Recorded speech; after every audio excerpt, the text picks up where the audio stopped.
Thank you, everybody, for coming to the College Football Betting with Aaron Torres YouTube channel. If you could do me a quick favor, see that little subscribe button at the bottom of the screen. Go ahead, click that subscribe button. It helps our channel grow. It helps our audience grow. I appreciate it more than you know, as we're talking college football on this channel year round. Appreciate your support. Click that subscribe button. Kentucky visiting Florida. Kentucky, how about this? A 1.5-point road favorite. Over under set at 42.5. That's like an NFL over under point spread, okay, or over under line total, okay? When I look at this game, a couple things stand out. First of all, a couple just interesting things that are worth noting. We're going to talk about this a little bit with Colorado in a minute, but credit Billy Napier, credit Florida. Vegas has been totally off on them the last couple weeks. They come out of that bye. They're a home underdog against UCF. They end up winning outright. I thought that was the best half that Florida has played probably all season long. And then last week, they go to Tennessee as a 17.5-point underdog. Obviously, we're in position to potentially win that game. So Florida has been much better against the number and against the Vegas than really people realize over the last couple weeks. Kentucky, it is worth noting, certainly not playing well. We're going to get to them in a minute. But 3 straight wins against Florida, 2-0 against Billy Napier, and 3 of the last 4 in the swamp. And so because of it, like if you just think that Kentucky's struggling and Florida might be a little bit better, this one could go either way. Let's dive in. And I do want to start with the Kentucky side of things because, listen, with Kentucky, I think you could argue it's as weird of a situation as anywhere in college football. Mark Stoops, listen, we talk about it all the time on this show on the Aaron Torres pod. He's done as good a job as anyone could possibly do at Kentucky. But things have been going sideways the last couple of years. I know this game is at the Swamp, but it is worth noting 2-10 in his last 12 SEC home games. And you're coming off this weird loss to Vanderbilt. And I know that Vanderbilt is a good team. This is not a diminish Vandy type thing. But when I look at this game and I look at where Kentucky is, it does feel like a 1 step forward, 2 steps back type thing in Lexington. You get destroyed earlier in the year by South Carolina. Then you play Georgia really, really, really tough. But then, you're sitting there at 1-2. You beat Ole Miss. Nobody sees it coming. And everybody thinks that, hey, you've turned a corner. At that point, Kentucky was 3-2. They had a very manageable stretch with Vandy last week. This game, a place that you've had success, and then Auburn at home next week. And you felt like you could get on a win streak. And so to lose to Vandy, it did take, I believe, a lot of the wind out of the sails of this team.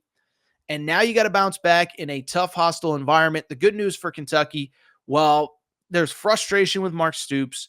2-10, as I said, in the last 12 SEC home games. Now, again, I know this is on the road, but I'm just kind of giving you the stats here. It is worth noting. The defense is still really good. Number 3 in the country in total defense behind only Texas and Tennessee. Also worth noting, top 10 nationally in both pass defense and rush defense coming into this game. From the Florida side of things, listen, we talked about it. This team has been playing better. But what's kind of interesting is a few things. One, obviously, the DJ Lagway element to it. So we all know by now, awful news last week, Graham Mertz gets hurt. He's out for the year, 2nd straight season-ending injury. So now it's kind of this interesting scenario where the fans have wanted Lagway. I argued early, if you're Billy Napier, just play him because you're either going to go down with the best card in the deck. He's the most talented player that you have at the quarterback position by a mile. Or the counter to that is, if he has success, you keep your job. And so you enter this game. I'll say this, and I said this on the Aaron Torres pod on Monday. This is a must-win game for Billy Napier. Billy Napier wants to keep his job. You cannot lose this game because after this, the next 2 games, by Georgia on a neutral at Texas. So you're not winning those next 2. And I think it's a situation where if you lose this game, I don't know if you get fired this week, but going into a bye, it's kind of the right time to maybe do it. But also if you lose this game, it's hard to see you getting to 6-6.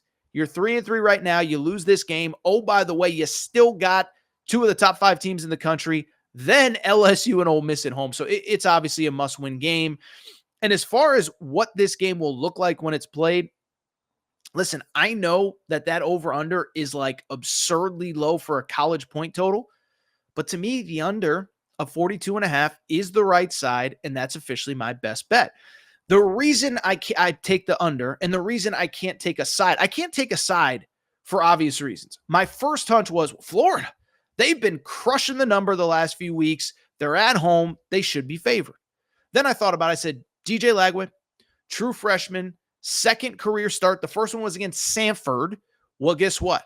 Kentucky ate Samford on the defensive side of the football. Okay, Kentucky, whatever you think about them, Mark Stoops, whatever, that defense is elite. NFL guys everywhere. We talked about it when they played Ole Miss. Lane Kiffin said, he's like, that's as good of a defense as we're going to face all year. So it's hard for me to get excited about taking Florida straight up to win at home, especially when they've lost 2 of their last 3 against Kentucky at home. But then the counter to that is it's hard for me to take Kentucky because we've all seen that offense. Like, we've seen the offense. You don't need me to tell you it ain't pretty. And so I just feel like the best side to be on is the under in this game. Kentucky, if you look at their last 3 SEC road games, Mark Stoops always plays it close to the vest, but he goes especially conservative on the road. Their last 3 SEC road games dating back to last year, 24-3 win over Mississippi State, 17-13 loss against South Carolina last year, 20-17 win against Ole Miss a few weeks ago. Plays it super tight, plays it super conservative. And I just think he's going to want to win this in a phone booth. He's going to want to wait, let DJ Lagway make mistakes, have that one play. I know he did the whole we're going for it on 4th down thing against Ole Miss. That was out of character. I don't think that's who he is now. And I think he's feeling the heat, and I think he is going to play it close to the vest and want to win a close, low-scoring game. He doesn't trust Brock Vandagriff either, by the way, who has struggled. Some of that might be on him. And then with Billy Napier, I don't know how if you're Billy Napier, you want to open the playbook with a true freshman at quarterback. I think both these teams are going to want to chew up the clock, spend as much time as they can, keep the ball away from the other team. For Kentucky, that's just how they play. And for Billy Napier, I just don't think that you want to put too much on the plate of your true freshman too soon. Now, maybe DJ Lagway makes a couple big throws and the rest is history. But again, this one, I listed off the scores. What was it? 24-3, 17-13, 20-17. This has that kind of game written all over it. Not a lot of possessions, not a lot of points. The punters are going to be the stars. Give me the under in this game.